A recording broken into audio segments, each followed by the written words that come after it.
Be a fan at the moment. The initial amount that we needed to raise was 225,000, but we sold Regan Poole to Manchester United for 100k. Yeah. We managed to take 30k off of that figure. It was 195, and the deadline was this Wednesday at midnight. And at that point, on Wednesday we were 10k short. Yeah. We woke up Thursday morning to find out that we had in fact raised 236,000. Considering Newport isn't exactly the richest city in the world, and considering our fan base isn't the biggest in the world, I think that's a pretty great achievement, to be honest. I think it's fantastic, and Bobby has a question for you, though, Chris. Okay.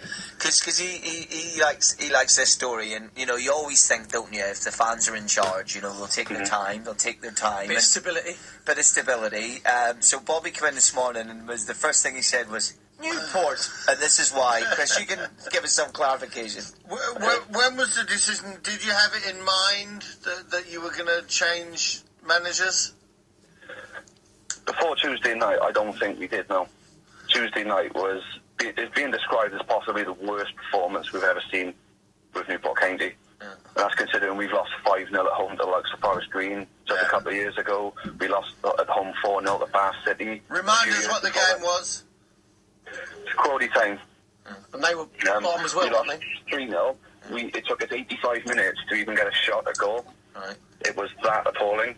And I've never seen a fan base unanimously turn on a manager so much, a manager who they wanted to turn things around. After beating Carlisle on the weekend, we thought, maybe this is the turning point. Yeah. Crawley directly above us. If Dagenham and Redbridge failed to lose, which they did, we'd have grabbed ourselves out of relegation. And to lose so badly, it was appalling. It was one of the worst games I've ever been to. But who's making that decision now? Because it happened so soon, like hours after the money was raised. It would strike me that there were boxes being packed and boxes being unpacked. So how did that happen so quickly, Chris? And who now is making all the decisions? Our new board, working alongside our chief executive, Jason Turner. They must have had someone lined up, John Sheridan, and Jason and John. They must have met in the car park, Sheridan and Butcher. It was that quick, wasn't it? Yeah. Maybe Jason called John up after Tuesday night.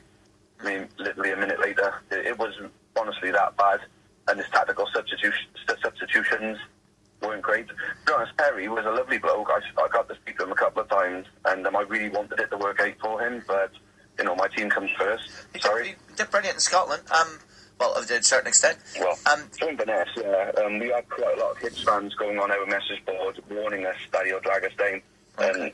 We didn't want to believe them, but it turns out that that's exactly where we would have taken but listen, clubs are fits. You know, you do well at one club, you do terrible at another club. Terry Butcher's done well and he's done badly. It doesn't mean he's a bad manager. It means that he's a good. You know, you get a good fit for a manager. He can do well one place and bad the other. And he did have a budget slashed as well, didn't he? Absolutely. So you know, with all that there, at the end of the day, someone's losing their job. But I tell you what, the only advice I could give you, Chris, if the fans are in charge, get the old pot noodles put on the menu at half time. I sort of obviously pulled towards a traditional pie, but there was a halcyon period of 18 months when Chester took over their club and the fans had pot noodles.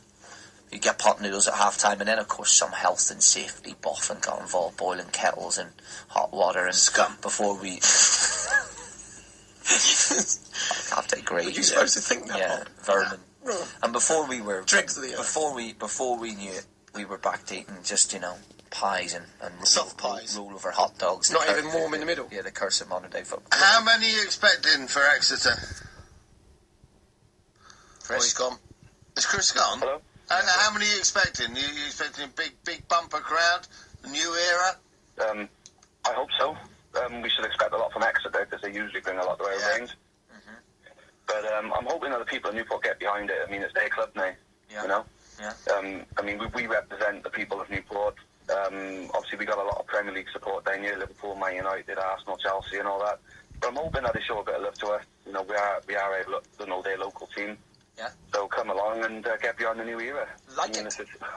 Thank you very much, Chris. Thanks for holding on. Much appreciated. Well, And it's been nice to keep up to date with it the whole way along as well. We always like the whole making sure we're mentioning the clubs in terms of when Hereford were facing adversity, Newport. We like to make sure that that's very much part of what we do, and not just the big games, which we do. Yeah. But we know we're all for fans taking over the football clubs because it gives them stability, and all decisions will be made for the good of the football club, not some despot oligarch coming in or whatever. Initially, yes. Right, but something just hit me there. Normally, if the manager's not doing very well and the fans turn against him, everybody says there's every chance he could go because the owners and chairman, they take the easy way out. If you're at a club that's owned and run by the fans, if they turn, that's it. see you later. See you later, suckers. Bye bye. It's a classic. If you've lost the boardroom, you've lost the fans automatically. Immediately, it's one and the same thing. I've had a lot of texts and tweets about the United Borough price, and they won't be the only ones that charge ridiculous prices for those games.